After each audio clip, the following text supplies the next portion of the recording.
샬롬, 영상을 보러 오신 모든 분들께 감사의 말씀을 드립니다. 히브리어로 쓰여있는 경전을 세상의 많은 이들이 구약이라고 부릅니다.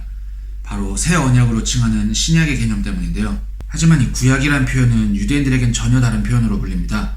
바로 제가 블로그나 이전 영상에서 사용하던 표현인 타나흐란 명칭을 사용합니다. 이 타나흐란 단어는 약자입니다. 바로 히브리 경전을 크게 세 종류로 나누어 구분한 토라, 네비임, 크투빔의 앞글자를 따서 책 전체를 부르는 방식입니다. 유대인들에게 토라를 기준으로 이 타나흐 전체는 구약이 아닙니다. 토라는 단 한 번도 거기에 기재된 하셴의 약속이 폐지되거나 흐지부지된 적도 그리고 될 수도 없습니다. 토라 자체는 하셴에 의해 미리 준비된 인간을 인간답게 하는 삶의 올바른 방향에 대한 제시가 담겨있고, 선지서로 불리는 네비임과 그리고 성문서로 불리는 크투빔은 토라로 비추는 삶의 인생 전반을 우리에게 교훈으로 가르치는 것입니다. 일부 다른 책들을 포함하는 카톨릭을 제외한 기독교와 메시아닉 쪽에선 타나흐를 39권으로 분류하지만 원래 유대교에서의 분류는 상하로 나뉜 책을 하나로 묶고 소선지서라고 불리는 내용들 전체를 하나로 묶어서 분류하는 방식으로 총 25권으로 얘기합니다. 거기다 문제는 최초로 타나흐가 히브리어를 벗어난 다른 언어로 처음 번역했던 셉투아진타라는 책 이후로 원래 히브리어 원전의 순서까지 바뀐 성경들을 보고 계신 건데, 오리지널의 25권은 꼭 역사적 순서의 편집 과정은 아니었다는 점을 염두에 두시면 되겠습니다. 해서 원래 책 순서를 히브리어 이름 순서로 소개하자면 이렇습니다. 먼저 토라는 베레쉿, 슈못, 바이크라, 바미드바, 드바림 순입니다. 이건 아시는 대로 동일합니다. 다음은 네비임입니다. 예호슈아, 쇼프팀, 슈무엘, 멜라힘, 예샤야후, 이르메야후, 예헤스켈, 그리고 예언서들.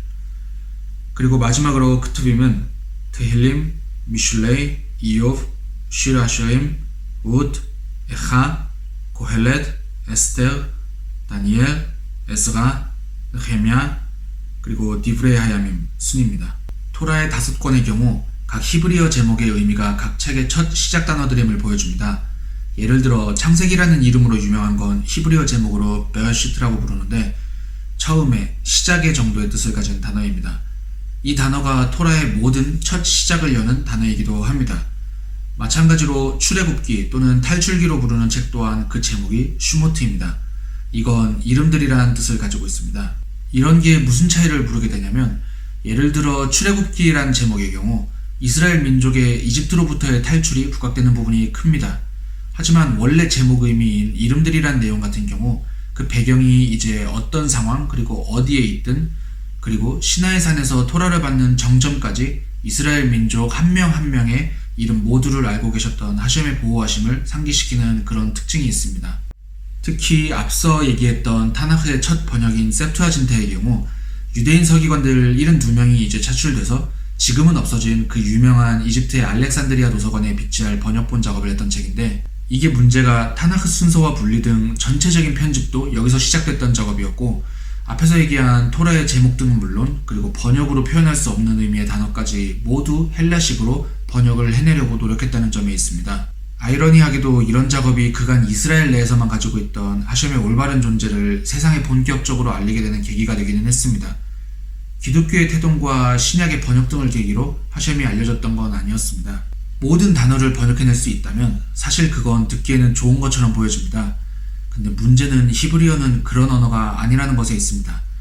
어느 언어나 마찬가지지만 같은 발음의 단어가 상황에 따라 다른 의미와 방향을 나타내기도 하고, 특히나 고대에는 훨씬 특이했던 독보적인 신관으로부터 파생된 문화적 표현도 무시 못합니다. 헬라어 번역의 문제는 바로 이 모든 내용을 뛰어넘어서 유대식이 아닌 헬라식의 사고로 이해할 수 있는 한도의 번역을 추구했던 것에 있습니다. 그것이 유대인들과 비유대인들이 각자 성경을 두고 해석하고 토론하는 태도에 대해서도 결정적인 차이를 만들어냅니다. 유대교는 토라의 어떤 단어나 구절을 논할 때 하셴의 존재와 토라가 사실이라는 기본에 대한 기준이 분명하다면 단 한 단어를 두고도 엄청난 수의 다양한 해석을 수용합니다. 하지만 어떤 한 구절에 대해 교단의 차이까지 갈라지게 하는 예처럼 내 해석이 맞고 너 해석은 틀렸다 라는 그런 식으로 논쟁을 한다면 사실 거기에 대해 하고 싶은 말은 하나밖에 없습니다.